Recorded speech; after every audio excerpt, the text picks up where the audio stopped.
In this video, I'll be showing you how to take a melody from this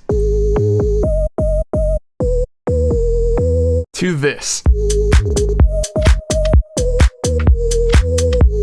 Hello everyone and welcome back to another video. Today we are going to be going over some really easy tips to make your melodies a lot more bouncy, fun to listen to, and complex. Again, in just a few easy steps that you should be able to follow along with no problems. Now this is really nice because this can transform simple melodies and make them sound a lot better. This is specifically for house, but you should be able to follow along with anything. I just choose house because this often works a lot better with things that are a bit lower in BPM, but again, you could translate these to whatever you want. We're not going to take up too much time here, let's go ahead and begin. You did hear in the intro what we have a melody like so far, and we are going to go ahead and transform this thing into something that sounds a lot better. So the very first thing I like to do before anything is figure out note length. You see here, everything here is pretty even, there's a couple of variances, but we're actually going to go ahead and listen to this and choose what notes we want to be shorter. We're also going to add a really cool like stutter effect on the first note, so that way it transitions better into the more like hoppy bits that come up here. Let's take a listen to this here. I've actually made a pattern that I just cloned this with, so we can have one that remains basic, and then the other one that we do all of our changes to. I think that's cooler if this middle one is a bit shorter. You just do this for every note in your melody. Choose which ones you want to be longer or shorter.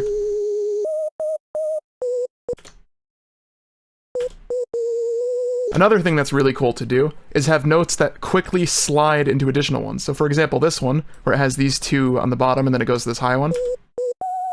What we could do is throw this one here and shift this one to the right a little bit so it like transitions really quickly like this. Something like that. We want to mess with the timing so it sounds a little cooler. I think maybe put a little more glide like that. Now we're going to do the stutter trick I was talking about. So I think this note, rather than being long and held like it currently is, we want to break it up, and then the second one is going to be a whole bunch of really fast notes. You see, if we zoom in, we could see our grid, but we can't really do anything super quick. The most we could do is like this. And that sounds kind of cool. But we actually want to hit this little magnet symbol at the top of FL, and you'll actually be able to choose a whole bunch of different options to basically alter the grid. So we could do something very crazy, like this. That's kind of what I'm hearing, but I'm thinking maybe make them longer the longer it goes on. Yeah, after a bit of tweaking that, we got something that sounds pretty interesting. I like that. That's pretty good.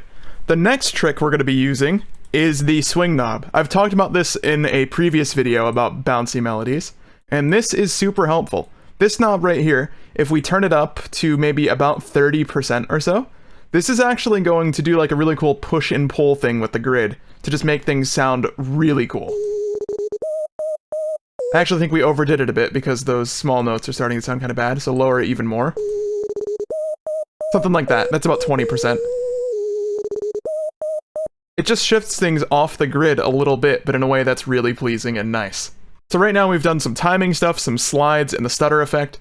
Now we could get into more like effects to make the sound better, which will further complement your melody. I think delay is a super important thing for this, because though you're not actually adding, notes to your melody, it's going to make it sound more complex because it's going to be, playing over top itself in an interesting way. So we're just going to mess with that a little bit. Listen to that, that's cool.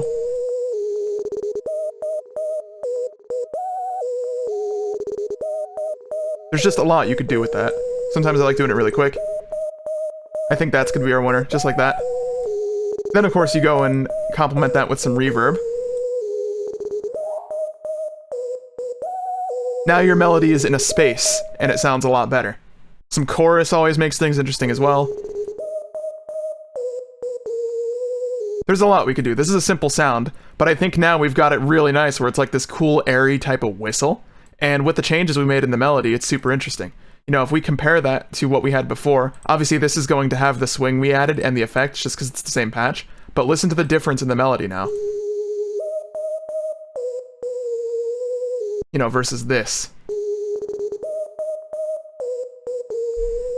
It's way better, and we're not even done yet. There's a lot more we could still do to this. First off, we do have a bass patch as well, this one. Now, I think I've already kind of went a little over with making this like a bit more interesting, but there's still some things we could do that we talk about in the video. One of them being slide notes, specifically for like 808 basses and stuff. You put one, you know, below it like this that you want it to slide to. And, you know, right now it's not doing that, but you double click it and you just turn on slide and you get... Now you have a slide note that you could alter. So say, for example, we wanted this high E to like slide back to a low E. That's how you do it. Easy.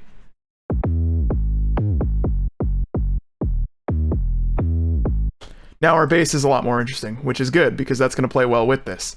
So we could replace our old melody with this one here. Now we're going to get into the next thing. This is another one that's super specific to house, but I've found sidechain, if you do it like longer in like a house track, for example, actually makes your melody sound more complex because you get like that really cool ducking, which sort of makes it more like danceable, I think. So we're just going to set up sidechain. I have a video on that if you want to see how to sidechain in FL. Really good method, but you know, we've talked about that in a video, so I don't really need to do it here. But, you know, just go ahead and get your sidechain triggers set up. We're going to be doing lows and highs separate. This is intentional. So like this.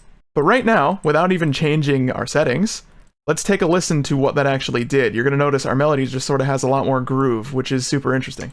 We're going to line up the kick trigger that we have at the top and take a listen. I think that sounds really cool, and obviously we don't even have our kick drums or anything in there yet, and that just sounds super interesting. The reason I separated the two is because you're actually going to want to sidechain your lows and highs completely separately. Oftentimes, to get that cool ducking, you don't need to move the actual bass as much, so it means you can get away with more bass in your final track, while still having that really long release for your mids and highs like I do here. And you're going to notice this is just going to play super nicely with everything else now. Let's just go ahead and grab ourselves a kick. I want something kind of light. Something like that might do. Let's put that here. And you're going to see now everything's ducking out of the way, and it just makes everything fit nicer, which is great. That's exactly what we want. Listen to that.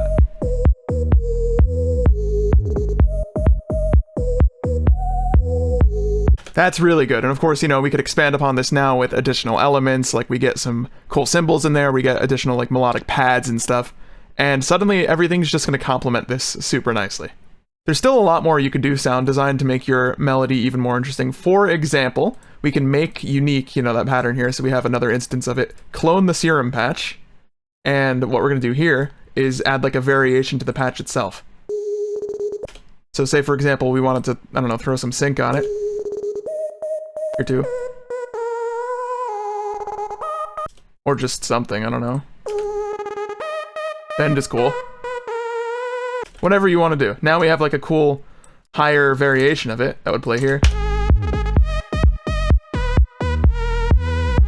I don't know, whatever you want to do. I hope that explains things a bit. That is my method to getting bouncier melodies. As you see, it didn't take very long at all, and we have something that just works a lot better in a track. So general recap, we do things like note timing. If everything's the same, it's going to sound kind of boring. That's why it's sort of best to play it with like a keyboard or something. But I didn't do that here. All I did is adjusted it based on feel, where I wanted things to go. Edited the grid a bit so that way I could do cool little stutter effects, and we did some sidechain and swing. Really easy, and then of course, you know, we have the delay just to make things sit back a little in the mix and sound nice. It's really easy, and I hope this video has helped you out. Let me know what you think of it, and if you have any additional tips on making more interesting, like, bouncy melodies, let me know in the comments section below, because I'm sure a lot of people would like to know that. Don't forget to drop a like on this video if it did help you, and subscribe for future music production tutorials from me. But thank you for watching, and I will catch you in the next one.